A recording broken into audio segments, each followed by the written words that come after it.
جو کچھ ہوا اللہ کی اجازت سے ہوا، خواہ اس میں درمیان میں کتنے ہی عوامل آ گئے.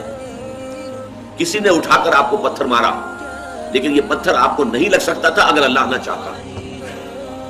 پتھر مارنے والے کا عمل اپنی جگہ ہے، لیکن آپ کو اس پتھر کا لگ جانا جو ہے یہ بغیر اذن رب نہیں ہے. لہذا اس کو سمجھیے کہ اللہ کی طرف سے آیا. ایک اس میں لطیفہ بھی ہے کہ ایک درویش یہ کہتا ہوا جا رہا تھا ایک جذب کی کیفیت میں، جو رب کرے سو ہو، جو رب کرے سو ہو، جو رب کرے سو ہو. ایک شخص نے اٹھا کر اس کے سر پہ پتھر لگا. اس نے پلٹ کر دیکھا. اس شخص نے کہا مجھے کیا دیکھتے ہو، جو رب کرے سو ہو.